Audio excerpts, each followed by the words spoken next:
Dios tiene un plan desde el principio hasta el final. Y en ese plan tenemos que ver el hilo conductor que une todos los acontecimientos de la historia. Nada ocurre por casualidad, nada. Ni una hoja de un árbol se cae sin permiso del Señor. Algunos dicen, uy, es que la naturaleza tiene una fuerza. La naturaleza tiene la fuerza que Dios le ha proporcionado. Nada tiene fuerza por sí mismo. Nadie puede levantarse más de lo que Dios le permita levantar. Es más, la Biblia nos enseña que el Señor es el que quita y el que pone. Hay momentos en los que Dios necesita a un bárbaro y a un criminal como Nerón. ¿Sí? ¿Cómo no? Hay momentos en los que Dios permite que se levante un Nabucodonosor, pero cuando no le hace falta, Dios lo quita. Hay momentos en los que Dios tuvo que necesitar a un Poncio Pilato, porque si no hubiera habido un Poncio Pilato, seguramente muchas profecías nunca se hubieran cumplido.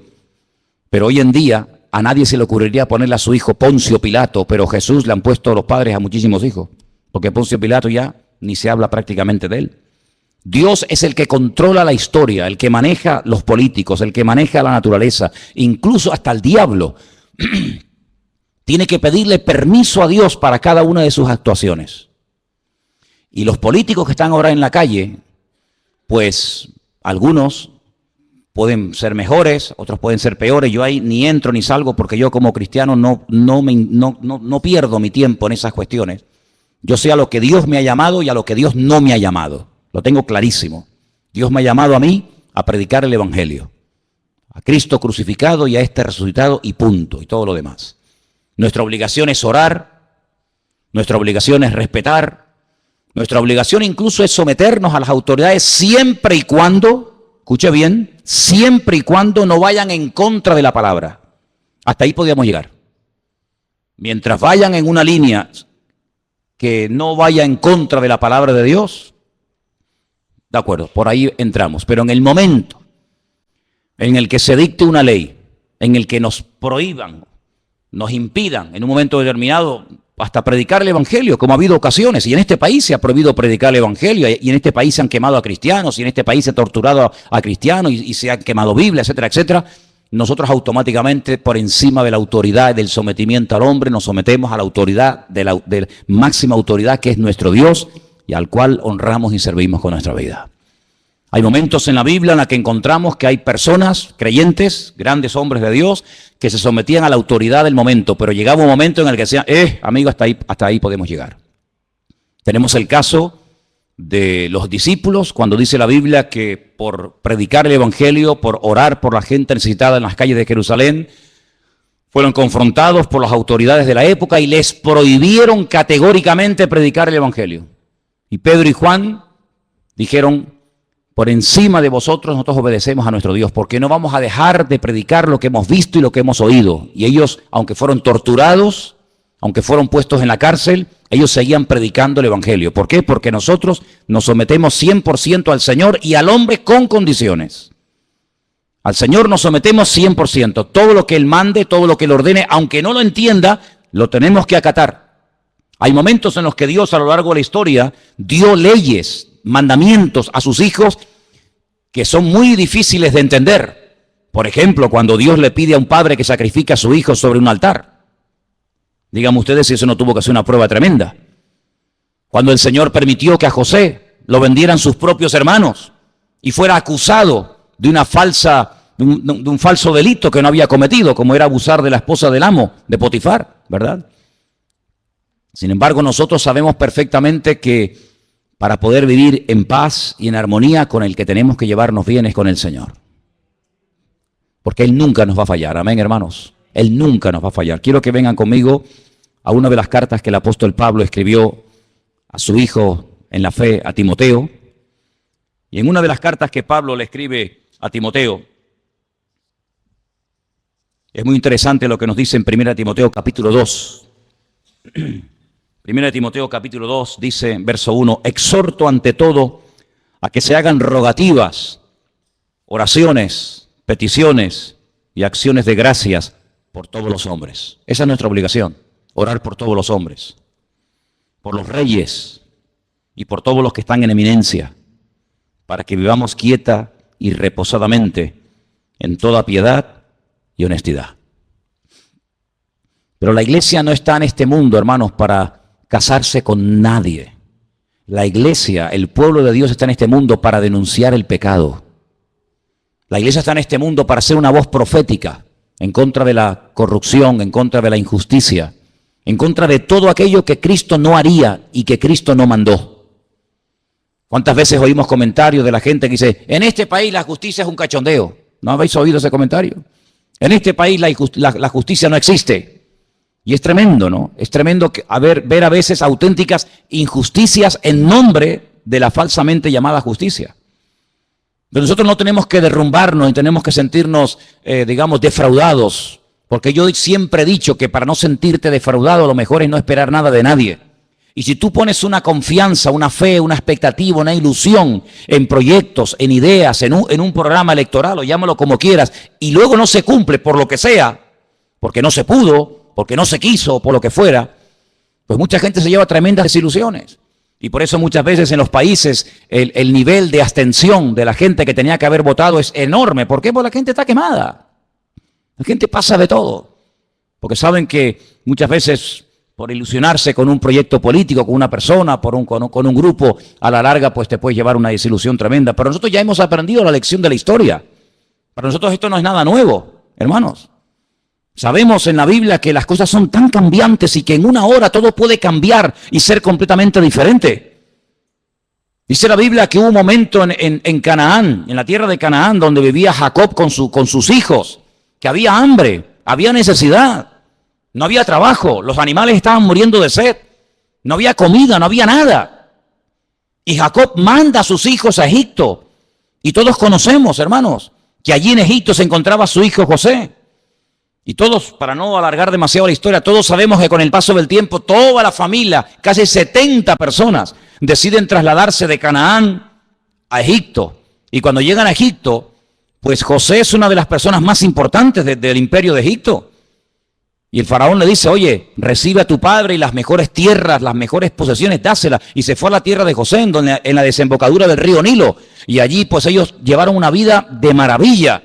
Pero dice la Biblia que cuando murió ese faraón, todo cambió. Aquello que empezó tan bonito, aquello que empezó siendo algo tan maravilloso, una puerta abierta de ser pobre gente allí en Canaán que no tiene ni para comer, ni agua tenían, y ahora verse como las personas más importantes de Egipto, pero todo cambió. Dice que se levantó otro faraón que fue completamente diferente al anterior faraón y lo fue convirtiendo paulatinamente, poco a poco, en la mano de obra barata, en auténticos esclavos. Y aquello que empezó tan bonito terminó siendo un desastre. Y dice que la aflicción, el llanto, la muerte, la esclavitud se apoderó de aquellos miles y miles de personas que se habían ido reproduciendo y reproduciendo en Egipto. Y bueno, y cada día era peor, y más presión, no salieron a tiempo. Tenían que haber salido antes, pero no supieron discernir los tiempos. Se quedaron demasiado tiempo en Egipto. Tenían que haber ido y salir, pero se quedaron allí. ¿Por qué? Porque se salían cómodos, había trabajo, había abundancia, había prosperidad. ¿Para qué voy a volver otra vez a Canaán? ¿Para qué? No salieron a tiempo. Y dice la Biblia que de la noche a la mañana se promulga un edicto donde el faraón decreta que todos los niños tienen que morir asesinados, arrojados vivos al río Nilo. Y dice, pero bueno, ¿y a qué viene esto? Amigo, el diablo también tiene sus planes, ¿sabes? El diablo también tiene su agenda, tiene sus proyectos, tiene sus objetivos. Y dice la Biblia que el pueblo comenzó a clamar. El pueblo comenzó a desesperarse porque veían que aquello iba a peor y a peor y a peor. Y todos conocemos, hermanos, que después de 40 años prácticamente de no saber nada de este hombre, de repente el Señor llama a un anciano, porque ya Moisés era un hombre ya muy mayor, y el Señor lo llama, le dice, saca de la esclavitud a mi pueblo. ¿Quién lo diría? ¿Quién lo diría cuando José fue y habló con el faraón y se presentó ante el faraón y repartieron aquellas tierras y se les permitió construir ciudades para que ellos vivieran tranquilos con sus leyes, con sus costumbres, con sus tradiciones, con sus cánticos, con su típica vida, ¿verdad? ¿Quién les iba a decir que aquello se iba a convertir en una auténtica tragedia y dolor? Pero bueno, así son las cosas. Y tuvieron que aprender que poner la confianza, poner la fe en el hombre es lo peor que una persona puede cometer en esta vida. Hemos aprendido de la historia, hermanos. Hemos aprendido los cristianos a base de sangre, a base de martirio, a base de muerte. Maldito el hombre que confía en el hombre. Es interesante notar que cuando el Señor Jesucristo le dice a sus discípulos en el Monte de los Olivos que la ciudad de Jerusalén va a ser sitiada, que el templo va a ser destruido, con una agresividad tan brutal que dice que no quedaría ni piedra sobre piedra, es interesante que la historia dice que muy pocos cristianos murieron en aquellos días, en el año 70 después de Cristo en Jerusalén, porque ellos habían recordado, ellos sabían que el Señor Jesucristo había profetizado la futura destrucción de Jerusalén y del templo. Y dice que murieron miles de judíos, pero muy pocos cristianos. ¿Por qué? Porque recordaban las palabras del Señor y el que tenían que salir de allí y supieron interpretar los tiempos. Y nosotros si algo necesitamos hoy en día más que nunca es discernimiento espiritual. Amén. Las cosas no ocurren por casualidad. Saber por qué pasan estas cosas y de dónde salió y por qué está ocurriendo esto. Y hermanos, estamos oyendo en estos días en televisión nombres de los tiempos de la Biblia. Dice la Biblia que el primer poderoso de la tierra, por así decirlo, el primer tipo del anticristo, el primero de todo fue Nimrod. Tremendo.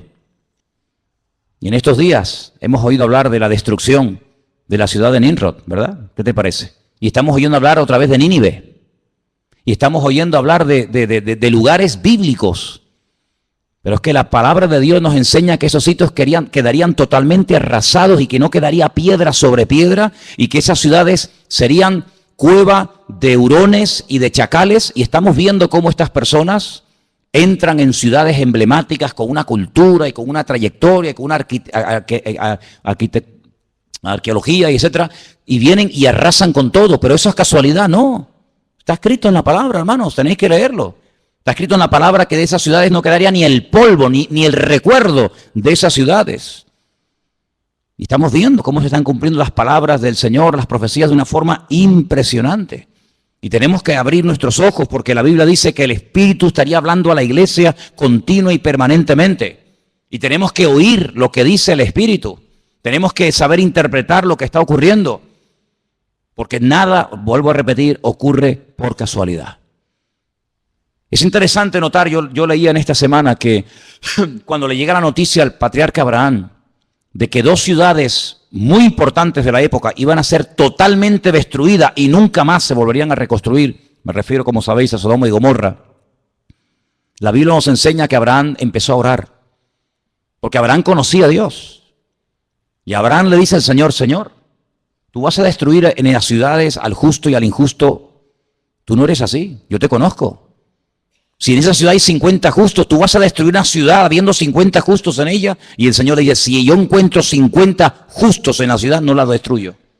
Luego hay como una protección en una ciudad cuando hay un cierto y determinado número de creyentes. El problema es que no había 50. Pero cuando Abraham ve tan determinado al Señor y le dice, bueno, pero es que a lo mejor no hay 50, pero puede haber 45, y va bajando, y a lo mejor hay 40, y a lo mejor hay 35, y a lo mejor hay 30. Pues la conclusión a la que llegó Abraham es que el Señor podía destruir la ciudad porque en esa ciudad no había una protección, una cobertura que protegiera a la ciudad de la ruina. ¿Y sabéis por qué este país no se ha ido totalmente al garete? Por las oraciones del pueblo de Dios. Porque por eso el Señor dice que somos la sal de la tierra y la luz del mundo. Si no fuera por los creyentes, Venezuela ya no existiría, España ya no existiría, muchas naciones de la tierra donde se han hecho auténticas barbaridades y se siguen haciendo, ya no existirían, serían pasto de las llamas, serían destruidas por un terremoto, ¿sabe Dios por qué? Pero todavía se mantienen en pie por la misericordia del Señor, porque allí están los hijos de Dios, clamando de noche y de día. Y hay momentos en los que Dios confronta a los profetas y le dice, yo no quería destruir Jerusalén, pero es que no encontré a un hombre, dice, no encontré ni a uno que hiciera vallado, no encontré ni a uno orando, y como no encontré a uno, pues la destruí. Hay como una protección, hermanos. Es interesante notar que cuando las tribus de Israel en el desierto reciben la orden de ir a tomar posesión de la tierra de Canaán, la Biblia nos enseña que Moisés mandó, lo explicamos en su momento, no sé si os acordáis, que mandó a 12 exploradores. Yo expliqué que la palabra espías y la palabra exploradores en la Biblia es completamente diferente. Lamentablemente, cuando en nuestras Biblias en castellano se habla de los 12 que fueron a reconocer la tierra, dice los 12 espías, pero no aparece la palabra espías. Aparece la palabra exploradores. Y permítame que vuelva un poquito atrás. ¿Cuál es la diferencia? Pues es abismal. El espía entra ocultamente, secretamente, no quiere que lo descubran. La misma palabra dice, es un espía. Es lo que mandó Josué a la ciudad de Jericó. Entren tranquilamente, y mandó 2, lo mandó ahí a un montón de gente. ¿A dónde entraron? Pues a un sitio muy concurrido por gente, para no levantar sospechas, a una casa de prostitución, donde estaba Rahab, y allí ocultamente estuvieron y se escondieron, iban de espía. Los 12 mal llamados espías no eran así, eran exploradores que iban a reconocer la tierra. Una de las cosas que Moisés le dice, vayan y reconozcan la tierra si las ciudades están amuralladas o no. Porque si no están amuralladas, esta gente no nos tiene miedo.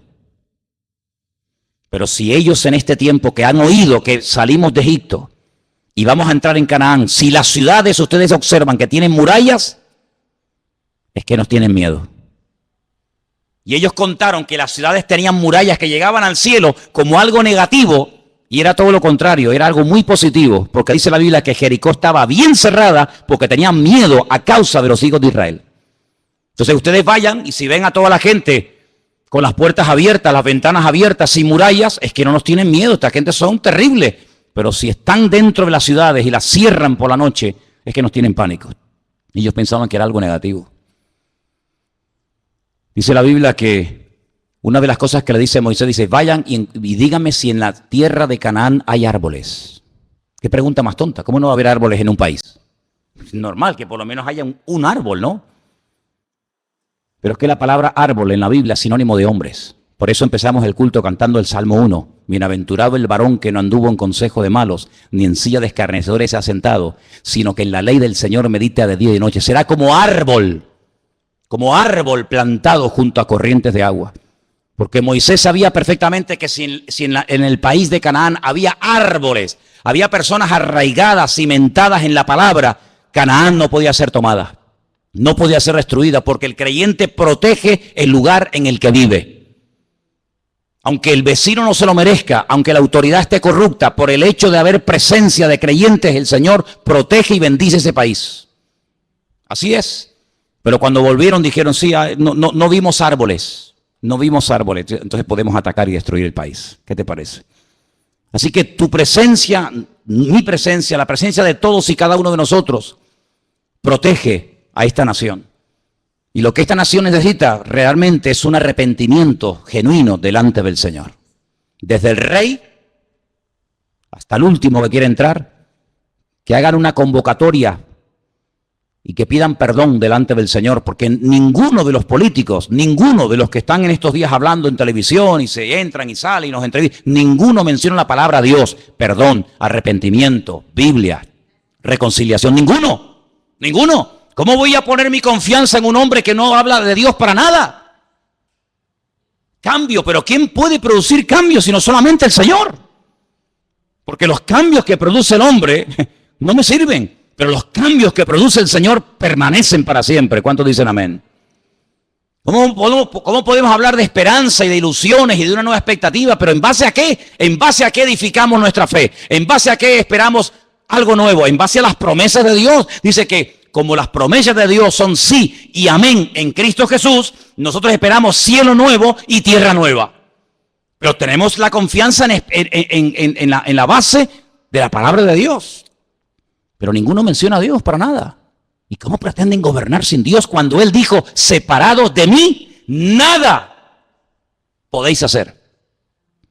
¿Cómo pretendemos llevar un país por el buen camino? ¿Cómo pretendemos llevar a la juventud de esta nación por el buen camino? ¿Cómo pretendemos que haya paz, que haya justicia, que haya reconciliación, que haya trabajo, que haya prosperidad sin Dios? Es lo que le dijo Satanás al Señor: si postrado me adorares, te daré todos los reinos de la tierra. Es pan sin Dios. Ya muchos propusieron pan sin Dios, ¿verdad? Pero nosotros solamente os digo algo, hermanos, tenemos que orar para que nuestra fe no decaiga en estos días, para que nuestra confianza esté puesta en el Señor. Porque verdaderamente hasta que en este país no haya un reconocimiento y un arrepentimiento delante del Señor, no habrá un verdadero cambio. ¿Nosotros por qué hemos cambiado? Porque el Señor nos cambió. ¿Por qué seguimos cambiando y tratando de mejorar? Porque el Señor pone ese sentir en el corazón. Pero ¿cuántos políticos son ateos? ¿Cuántos políticos aprueban la homosexualidad, el lesbianismo, el aborto? ¿Cuántos? Todos somos iguales. Mentira. ¿Cómo que todos somos iguales? ¿Cómo va a ser igual un hombre que una mujer?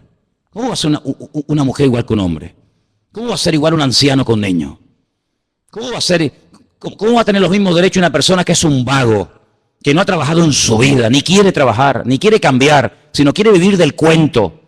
¿Cómo le voy a quitar yo a este, que es una persona que ha trabajado, ha sufrido, ha sudado la camiseta, y se lo voy a quitar a este para dárselo a este que es un vago? ¿Pero por qué?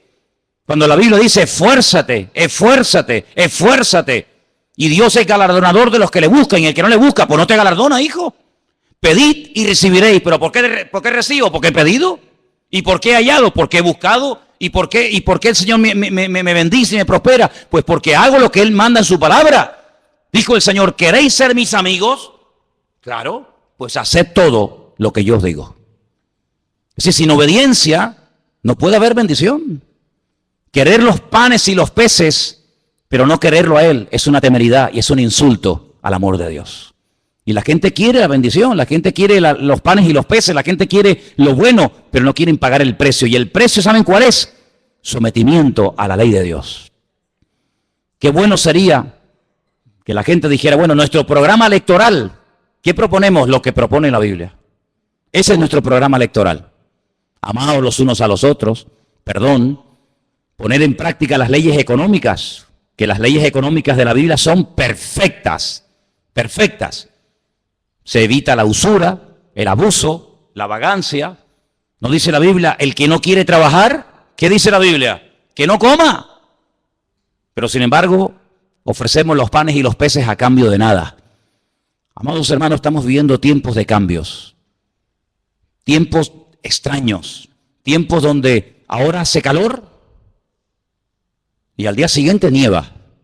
¿Pero cómo es posible que hoy estemos a 32 grados y mañana salga en televisión que en ese lugar donde estaban pasando ayer calor haya nevado y estén con sensación térmica de bajo cero? Lo natural, siempre os he enseñado, es un reflejo de lo espiritual.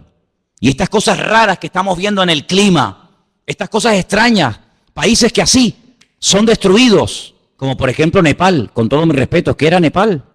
Un centro de idolatría, un centro de templos paganos donde se adoraban los monos, las ratas, los piojos, las serpientes, y las montañas que adoraban se les vinieron encima. ¿Qué te parece, amigo? Es que tenemos que ver el trasfondo espiritual de las cosas. No nos alegramos con la muerte de nadie, dice la Biblia. El Señor quiere que todos procedan al arrepentimiento, que todos busquen del Señor. Pero hermano, cuando ocurren ese tipo de tragedias en ciertos y determinados lugares, oye, veamos más allá. Es que se rompió toda la arquitectura. ¿Pero qué arquitectura me estáis hablando? Templo al dios mono, templo al dios rata, templo al dios piojo. Eso tenía que haberse destruido hace siglos. Siglos tenía que haberse destruido, pero no. Tremendo. Países que no han levantado cabeza. Países que siempre han estado y estarán siempre en la miseria más absoluta. ¿Por qué? Porque le han dado las espaldas a Dios. Y los misioneros, lean la historia de la iglesia, y los misioneros que antaño iban a ese lugar a predicar el evangelio, los colgaban, los crucificaban, los empalaban, los quemaban, y así les ha ido. El profeta Jonás fue a Nínive, dijo, de aquí a 40 días, dice el Señor, Nínive será destruida. Y Nínive no fue destruida, ¿sabéis por qué? Porque se arrepintieron. Ya el Señor tenía determinado el castigo, la destrucción, la aniquilación total y absoluta de Nínive. Pero Nínive duró mucho tiempo, porque hubo arrepentimiento. Dice que desde el más grande hasta el más chico se pusieron a orar, a ayunar, pidieron perdón. Esto le molestó mucho a Jonás. Jonás era un predicador muy extraño. La gente se convertía y se enfadaba. La gente pedía perdón y se enfadaba con Dios. O sea, yo lo sabía que se iban a arrepentir y tú los ibas a perdonar. Claro, ¿verdad? Pero ¿qué ha sido de esos países que ha sido de esos lugares donde antaño se predicaba el evangelio, pues centros de idolatría, de paganismo. ¿Qué es lo que ha traído el Islam al mundo? Miseria. Eso es lo que ha traído el Islam. Miseria, pobrezas, donde 4 viven como reyes y el resto del pueblo ni en la Edad Media. Eso es lo que ha traído el Islam, el Corán. Miseria, pobreza, injusticias, países que no terminan de levantar cabeza. Qué tremendo, ¿verdad? Por eso, amados hermanos, nuestra confianza no está en el hombre. Nuestra confianza está en Dios. Si me preguntan ustedes, ¿y tú qué vas a hacer? Yo no creo en el hombre, en ninguno de ellos. En ninguno de ellos. En ninguno. Porque la historia nos ha demostrado a nosotros los cristianos que lo que empieza muy bonito, al final puede terminar convirtiéndose en una auténtica ruina. Y mi expectativa, mi confianza no está puesta en el hombre, mi confianza está puesta en el Señor. Nuestra obligación, ¿cuál es? Orar. Eso sí tenemos que hacer. Orar. Porque esa gente sin oración son vulnerables. ¿Se imaginan ustedes un rey? ¿Se imaginan ustedes un presidente de un gobierno? ¿Se imaginan ustedes un gobierno sin la ayuda del Señor? Es una locura. Una auténtica temeridad. Y las barbaridades que se han hecho, lo que se ha saqueado, lo que se ha robado, lo que se ha mentido, lo que se ha tapado. Ha sido algo realmente tremendo.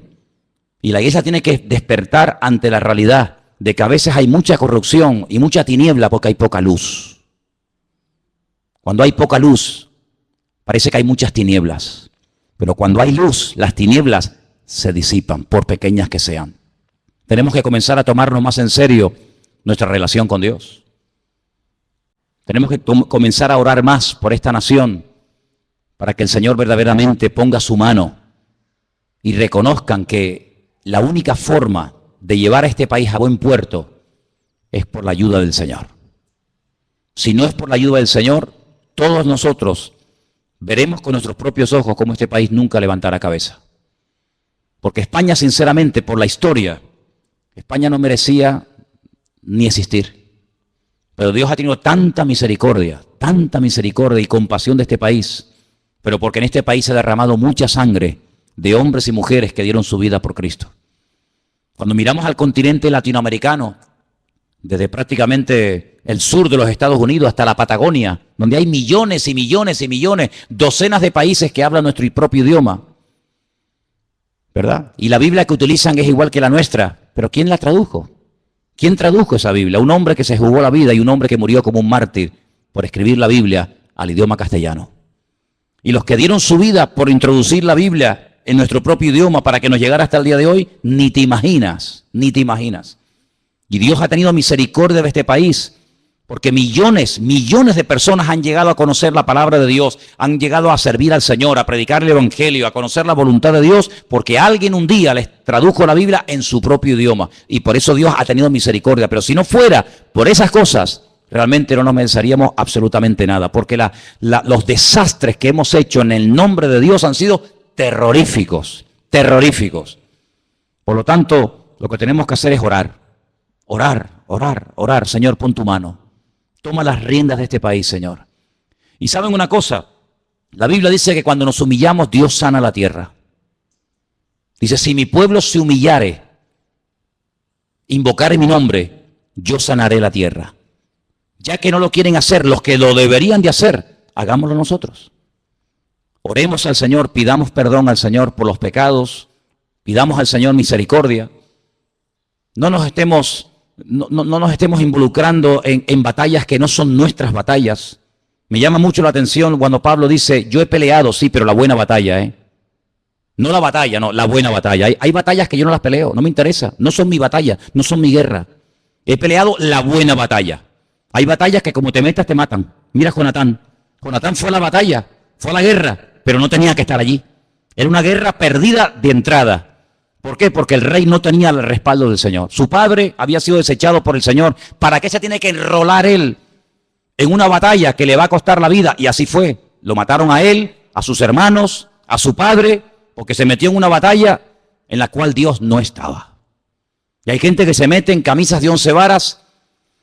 Pero el apóstol Pablo dice, no, yo he peleado la batalla, pero la buena batalla. La batalla de la fe, la batalla del evangelio. Y he mantenido la fe.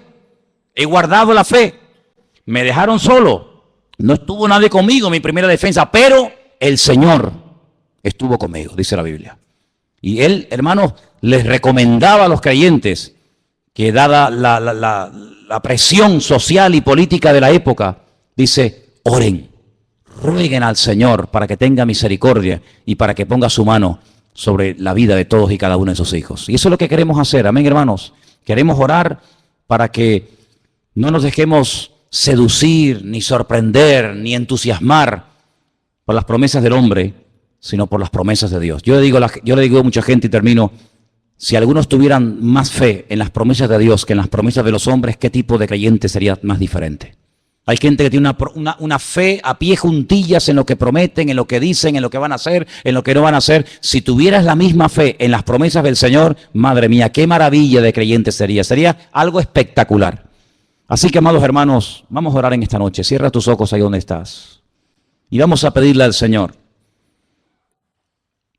que el Señor nos abra los ojos para que nos demos cuenta que el único que promete y cumple es nuestro Dios.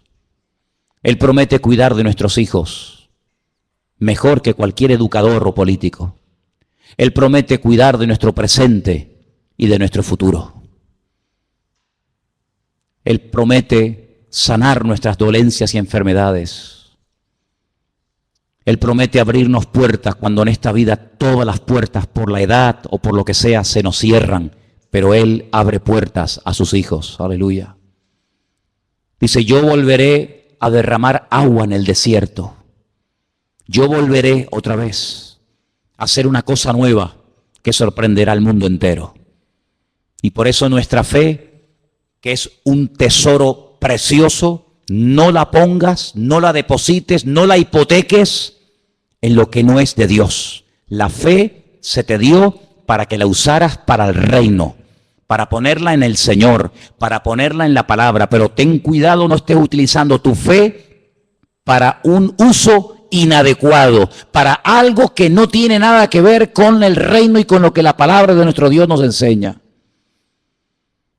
Nuestra fe tiene que estar puesta en el Señor. Al Señor tu Dios adorarás y a Él solo servirás. Él quiere la exclusividad. El Señor te quiere todo, 100% para Él. Y en esta tarde, Señor, queremos unirnos como iglesia y oramos por España, Señor. Oramos por el futuro de este país. Tú sabes, Señor, lo que este país, esta nación necesita.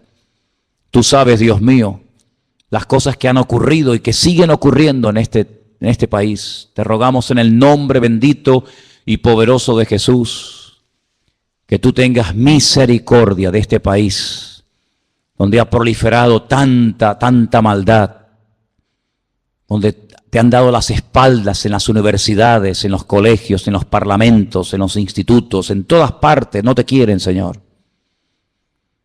Pero, Señor, te pedimos en el nombre de Jesús que por amor a tu pueblo y por amor a tus hijos, bendice, Señor, sobre todo a tu pueblo que aquí está en este país. Señor, tú sabes, Señor, todos los cambios que se avecinan. Tú sabes todas las caras nuevas y personas nuevas en el panorama político que se presentan.